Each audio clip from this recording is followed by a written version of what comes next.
9000 kilomètres séparent le Japon de San Francisco. Un Français est en train de relever ce défi tout à fait incroyable, la traversée de l'océan Pacifique à la nage. Nous l'avions rencontré en août dernier avant qu'il ne soit interrompu dans son parcours par les typhons.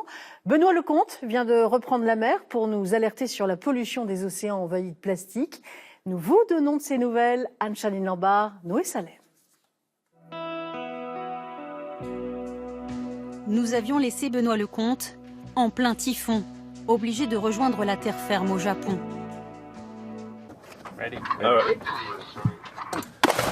Lorsqu'il retrouve la mer, Benoît frétille de plaisir. Avec une eau à 27 degrés, le Français reprend sa traversée du Pacifique. Depuis le 23 août dernier, l'aventurier a nagé avec des albatros. Il s'est fait mordre le nez jusqu'au sang par des petits poissons. Avant de rencontrer un nettement plus gros. Un requin qui lui a tenu compagnie 2 jours durant. Ces rencontres, Benoît et son équipage international les immortalisent en photo, les enregistrent aussi avec un hydrophone.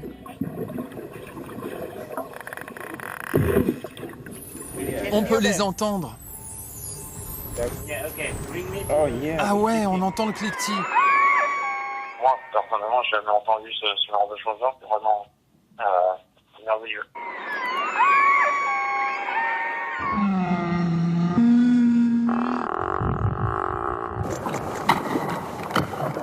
C'est quasiment comme des aliens, quoi.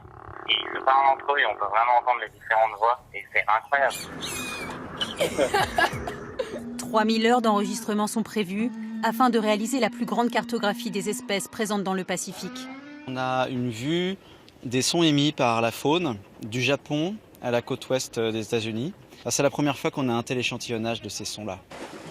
Depuis son départ le 5 juin dernier, Benoît a nagé 307 heures, parcouru plus de 900 miles. Il lui en reste 4000 pour arriver à destination. En région parisienne, Christophe suit l'aventure au jour le jour. Il est le frère aîné de Benoît. Salut champion, comment ça va?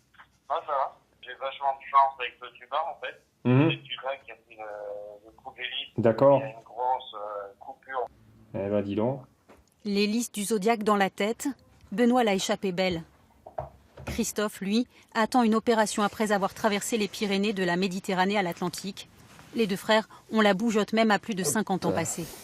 Les capacités de nageur de Benoît n'étaient pas évidentes. Maman écrit, voilà, Benoît ne saura jamais nager pour les vacances, il n'écoute rien. Donc ça c'était en juillet 68, donc Benoît avait un peu plus d'1 an, puis moi j'avais 4 ans, donc c'était... Il s'est rattrapé, Benoît. Et il s'est rattrapé depuis, hein. C'était pas prémonitoire quand même. Désormais, pour veiller sur lui, Benoît partage le bateau avec le fils de Christophe. Il est le responsable de l'expédition. Les traversées extrêmes sur terre comme sur mer seraient une histoire de famille.